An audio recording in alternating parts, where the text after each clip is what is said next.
ये radio Pakistan podcast है। Assalamu alaikum and welcome to Radio Pakistan's podcast. I am your host Imad Kasir, and today we bring you a timely and insightful discussion on the use of state-of-the-art digital communication systems and warfare by Pakistan during the Operation Bunyanul Marsoos. In an era where conflicts are shaped by technology, communication dominance, and real-time communication, understanding how modern digital tools influence strategic outcomes has become essential. And to shed light on this critical subject, we are joined by a distinguished guest, Mr. Mateen Haider Sahab, a senior journalist, anchor and analyst, foreign policy and foreign affairs analyst, and based in Islamabad with extensive experience covering national security, defense, policy, diplomacy, and regional strategic dynamics. He brings valuable insights. Thank you so much. So, thank you welcome. for your kind words. So let's start with the basics, sir. Please, could you please tell our listeners what is this Operation Bunyanul Marsoos? What were its objectives, and why is it significant in the recent landscape of Pakistan?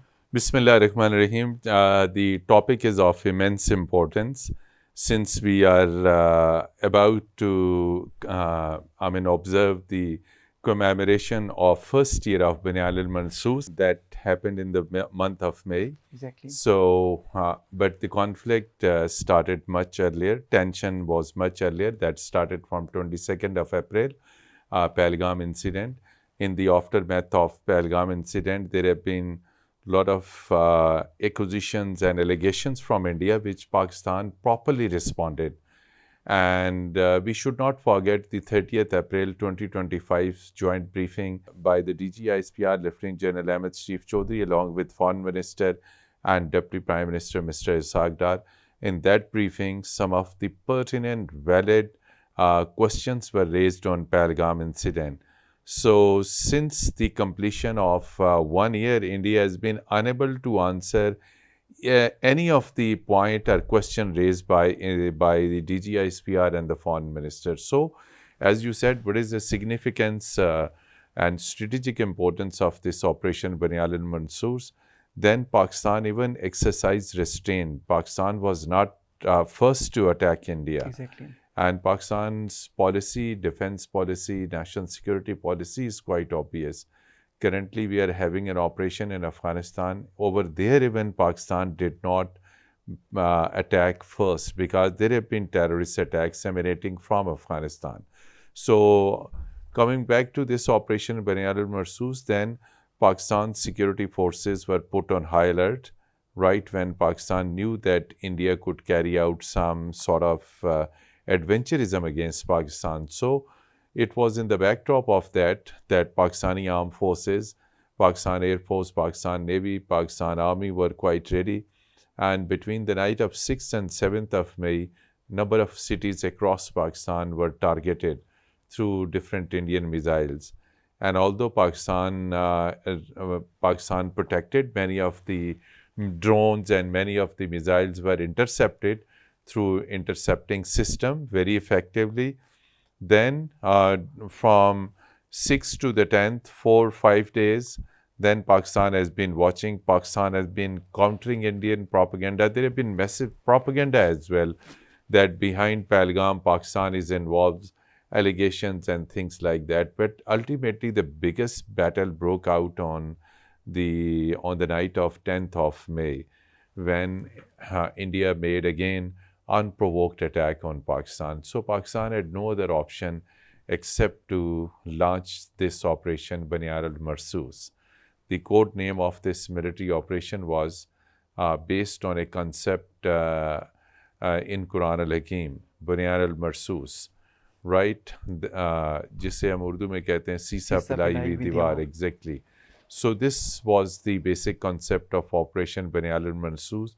Overall theme was Marka-e-Haq, that Pakistan was on the right side. This is what we call Marka-e-Haq, that It was a battle of haq, right people, exactly. So, and you better know during a few hours of this conflict, Pakistan gave a very, very strong, befitting, precise answer. And very, very important, as in one of your point, that Pakistan kept humanitarian angle while carrying out this operation. None of the civilian areas in Indian illegally occupied Jammu and Kashmir are on the other side in Indian areas. No civilian area was ever targeted by Pakistan.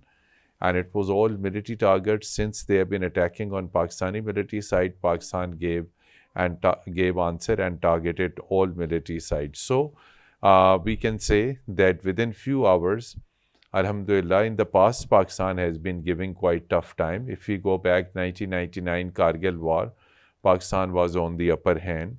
But ultimately, with the intervention of the then US President Clinton, the ceasefire was declared, and it was asked to both India and Pakistan to go back to their original positions. Back to this, then there was 71 wars, and that is quite obvious that there have been massive Indian involvement in East Pakistan, massive Indian involvement. And going back to again 1965, that was again due to the extraordinary professionalism shown by Pakistan's armed forces. Pakistan was able to defeat enemy which was of much bigger scale. Same was even 2025. If we compare India, Pakistan in terms of defense budget, equipment and everything, the enemy was 10, 20 times, rather we may say 50 times more bigger than. And Mr. Imad, every time Indian Prime Minister used to brag and used to say that we are the defense power, we will destroy Azad Kashmir, Pakistan, this, that, Alhamdulillah. When the occasion came, and then that huge arrogance or whatever they had as 400 security system or Rafale or SU or whatever. So we always say that Pakistan had the best defense equipment, fighting jets, fighter jets. But it was not only technology, it was man behind the technology. Absolutely. It was man behind. So Operation Banyanul Marsoor's success largely because of the brilliant strategic minds behind this all, right? So it basically is strategy, under the strategy and leadership of Pakistan Air Force, amazing one, Air Chief Marshal, personal leadership and personal involvement into that entire operation. Then Field Marshal Asim Munir, Chief of Defense Forces, the way he has been looking after all military operations and things like that. And then mainly on information and counter-propaganda domain. So there have been massive propaganda from Indian social media as well, from Indian television channels, from Indian Sarkar, that means their political leadership, Pakistan has been countering on all fronts, social media front, on TV channels, on their political leaders. So political leaders used to give a threatening statement, Alhamdulillah, from line of control to the airspace to the Arabian Sea, and wherever the enemy challenged Pakistan, effective, swift, time, precise response was given, and then within few hours, right? So the enemy begged before United States that please ask Pakistan for a ceasefire. Alhamdulillah, this was extraordinary. This was, Alhamdulillah, again, an extraordinary success which Pakistan achieved. And then that entire defense arrogance was demolished. S-400 system, Rafale and whatnot. It was not only this, but with the proper cyber strategy as well. Indian electricity system, their aviation system, their number of such important places were effectively targeted through cyber attacks. So again, purpose was, of course, these all Indian departments and these all Indian ministries were involved in their greater coordination with their armed forces against Pakistan. So Alhamdulillah, after that you have witnessed and the world has witnessed whose narrative was based on Haq and whose narrative was based on Batil, right? So which is why it is Marka-e-Haq. Very Right? nicely explained, and the backdrop of this operation. Bunyani Marsoos, Mateen Saab, how did Pakistan integrate that advanced digital communication in that operation, and what were the major platforms or the key areas which were more effective in real-time coordination? So in real-time coordination, basically, as I briefly earlier touched, now you have asked a proper question. There was a proper systematic strategy that is called a strategic communication campaign. And that strategic communication campaign, mainly Pakistan's Information Ministry, Pakistan's Ministry of Foreign Affairs, and Pakistan's the mouthpiece of the Armed Forces of Pakistan Inter-Services Public Relation. I mean, the spokesman of the Armed Forces Inter-Services Public Relation, with the synergy and coordination among Ministry of Information, Foreign Office, and then ISPR, particularly in a non-information domain. So an effective communication strategy was chalked out, made, right? And under that strategy, of course, as you said, in the digital domain, because immediately the moment this happened, Pahalgam incident of 22nd of April, so Indian social media accounts started propagating against Pakistan. So it was very necessary and imperative to first target those social media accounts and give a precise, proper answer. So there have been, of course, Pakistan's official Twitter handlers of ISPR, of Foreign Office, of Ministry of Information, Prime Minister of Pakistan, Minister for Defense. So the first line of action was, of course, in the social media domain. It was X, formerly known as Twitter, that was effectively used. And then, of course, other digital platforms, the Indian were also engaged through these all other platforms, through Instagram, through Facebook, through websites, and things like that. So whatever are the all digital media platforms, and there was a proper mechanism of monitoring by Pakistan. So each word, sentence appearing on television, online, on their Facebook pages, on their Instagram accounts, on their X account. So there have been a proper strategy, because earlier we were discussing social media as a huge influence and power. So there was a proper strategy. Alhamdulillah, in Ministry of Foreign Affairs, Information Ministry, ISPR, and other strategic departments, there are proper now social media directorates, right, which have been following and monitoring all anti-Pakistan propaganda, and accordingly, a proper answer was given by these all digital accounts through these all digital domains which were available. So it was close coordination among all state institutions, and through this close coordination and synergized response was given to the enemy. So although on television screen is a different media, newspaper was a different media, but social media accounts, digital media accounts, because every common man uses the social media account, it was effective. And it was necessary that immediate answer could be given to that. And that was given timely. Timely and very strongly. And sir, exactly, you rightly mentioned. Strongly. Exactly, sir. So, sir, how did these systems enhance the operational efficiency and decision-making speed? Decision-making speed, of course, this is whenever, I would like to say that whenever decisions are made, and on 24th, exactly on 24th, Pakistan's National Security Committee met, and then Pakistan has been monitoring as well. So whenever the decisions were made, decisions were communicated through these all digital accounts, through these all social media accounts. If there was a briefing, so briefing was also shown live through digital media accounts. YouTube was very effective source. And as I said, through X, most of Pakistan's briefings were shown.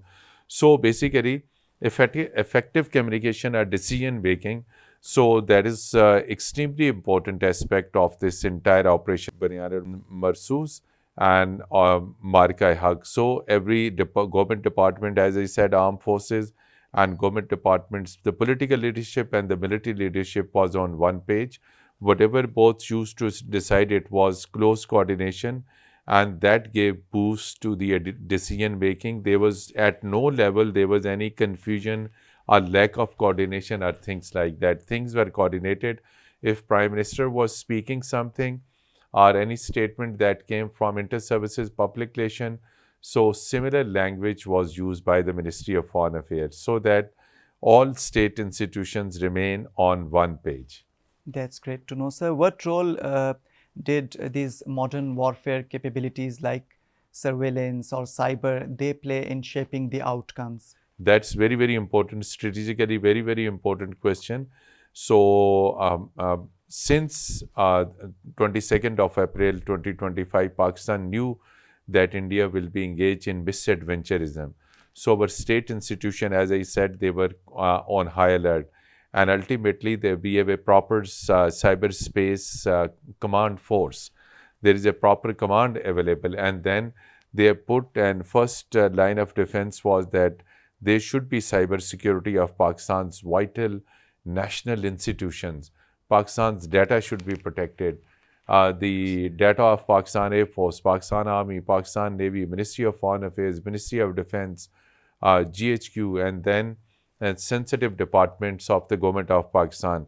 Because in the current conflict, Israeli-American war against Iran, that was the biggest, I would say, the aspect that the way Iranians' cybersecurity was breached by the enemy.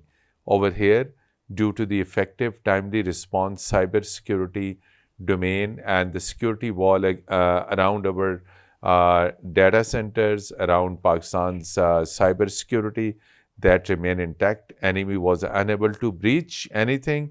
But on the day 10th of May, Pakistan's cyber attack was quite active on India. So on this warfare, one was Pakistan Air Force, which remained on a high alert. Then Pakistan Army in the warfare.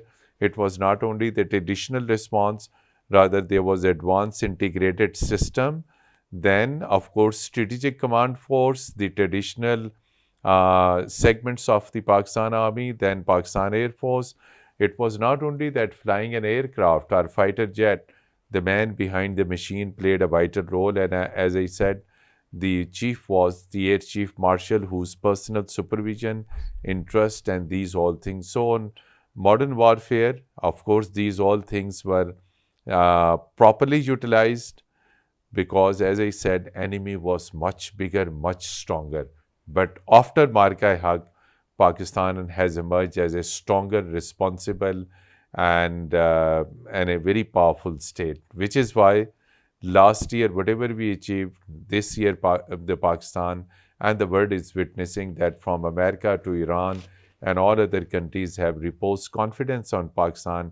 White House spokesperson remarks, I still remember, they said, there are so many countries in the world, but Pakistan is the only country which is mediating. That really is as a result of Marka-e-Haq. That's wonderful. And sir, what extent did electronic or digital warfare influence the overall strategic advantage?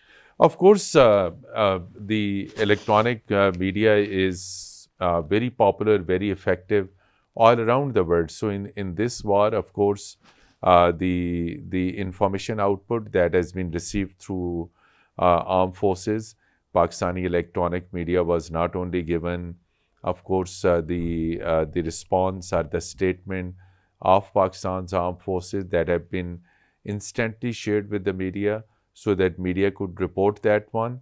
And second thing on electronic media, because if enemy says that we have claimed something or said something and there is no response, and then that could have changed the situation. So immediate response was necessary. So that usually come through electronic media. India had an advantage that its electronic media is much older with compared to Pakistan. In Pakistan, electronic media journey started back in 2002, and later on more entries were made in 2007 when cross-media amendment was made in PEMRA's ordinance. So, alhamdulillah, now there is a very strong, vibrant, independent electronic media, and Pakistan's armed forces, Chief of Defense Forces, and our political leadership, Prime Minister Shahbaz Sharif, in their speeches, they have specially mentioned and commended the responsible, timely, and effective response of Pakistan's electronic media.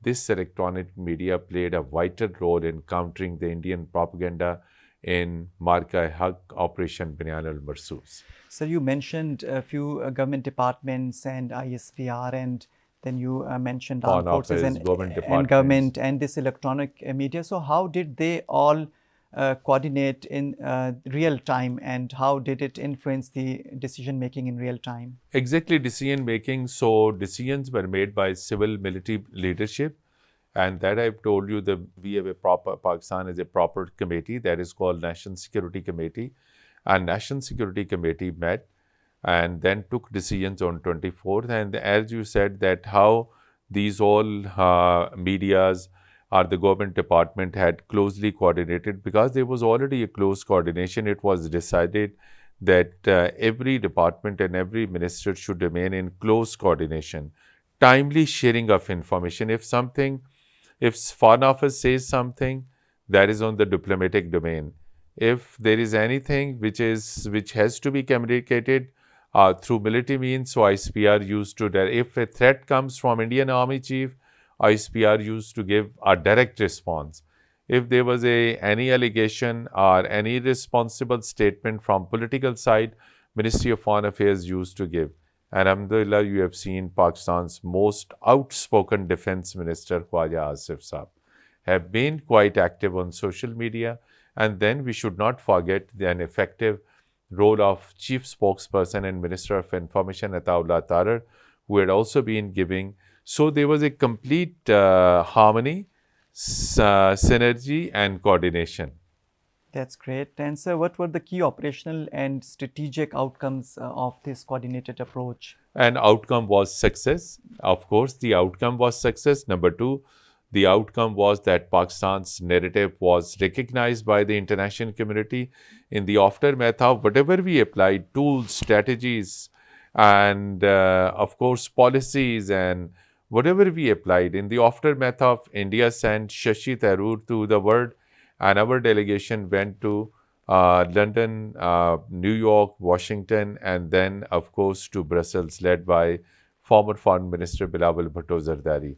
And that delegation included political representation among all political parties. There have been ex-foreign minister as well. There have been, Hina Rabbani Khar was part of it.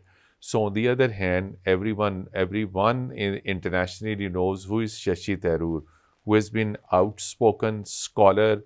But recently, in the recent conflict, I'm just connecting in the Pakistan's successful mediation and hosting of Iran-America talks. It was Shashi Tharoor who had to say, India, you have failed. It is Pakistan whose diplomacy got global recognition. And even during that Indian visit abroad by the Indian delegation, no one paid attention to them. And everyone from Washington to Europe and United Kingdom paid attention to Pakistan. So outcome, as you are saying, outcome was that Pakistan's narrative got global recognition.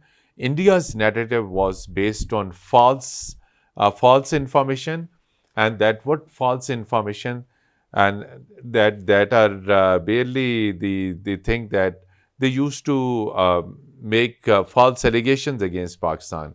And Pakistan, whenever Pakistan shared its narrative, its story, that was based on facts.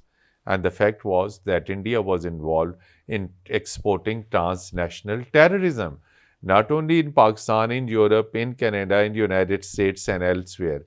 And Indian foreign policy objectives, as you said, what objective? Their objective was hegemony on South Asia.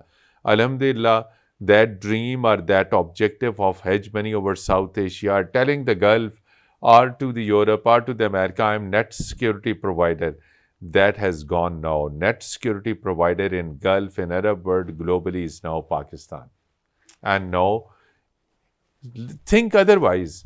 If Indian narrative was correct, that God forbid that their narrative was correct, why United States trusted Pakistan to host peace talk?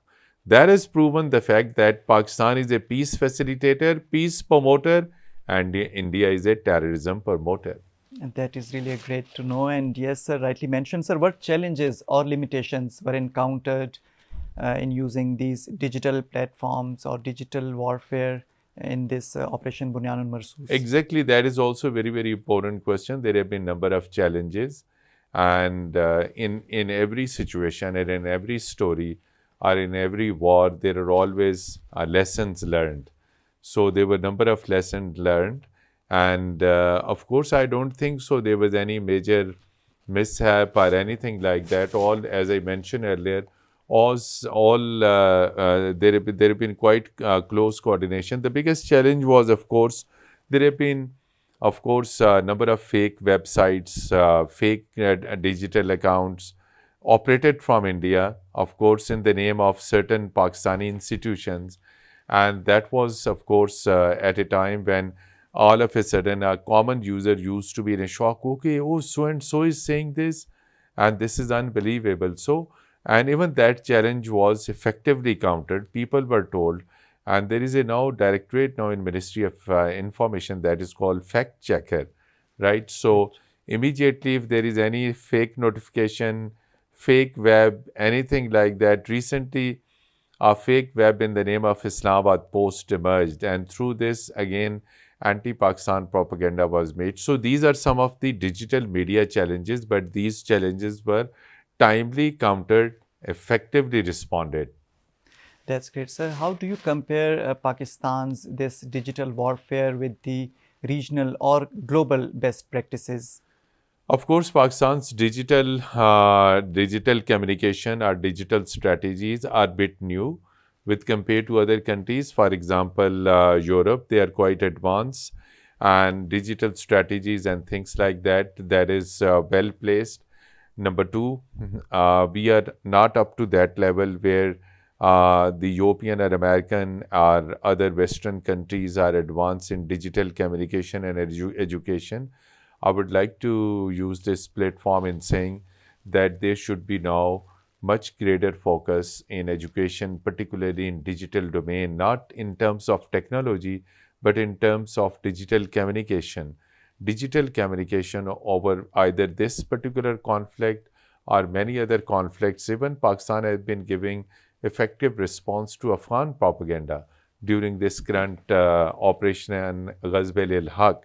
So I would like to say that particularly in Pakistani universities where traditional mass communication subject or curriculum is being taught, that should be revamped, and there should be digital communication subject that should be incorporated, so that with the latest technology, young generation which is studying now in university, they must know that of course all segments of mass media are important: newspaper, advertising, television, radio, podcast, these all, but latest digital and how effectively that should be used.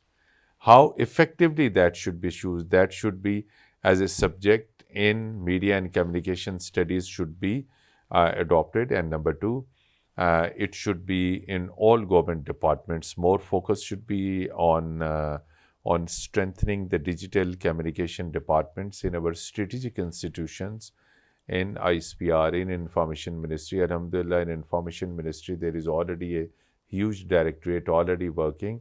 But this is the time, this is the challenge that we should strengthen our digital domain, digital space. And if there is a greater space of learning, we should learn it from the West. And because ultimately we have to give response. And it was after Marka-e-Haq, you have seen India never stopped from making accusations against Pakistan. Their filthy language, their poisonous language continued, and that despite these all filthy and poisonous language, Pakistan has been through all means of media, digital domain or whatever, Pakistan have been giving proper answers. So challenges are mounting, but we have to spend a lot in strengthening our digital space.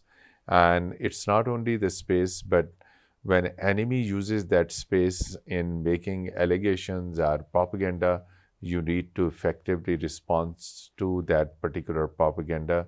And who comes first in that? Of course, the minds of the people are important, because ultimately they are the users.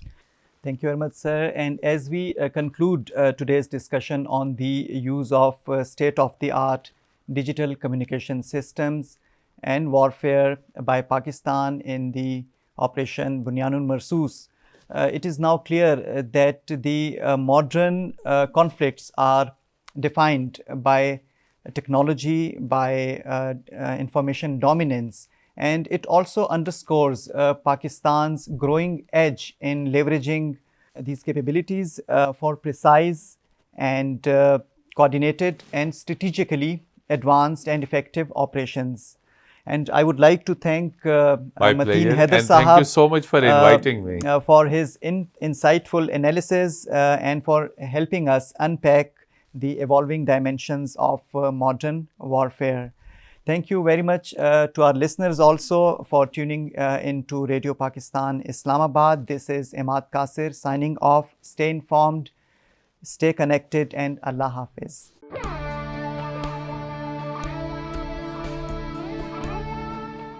ये radio Pakistan podcast है।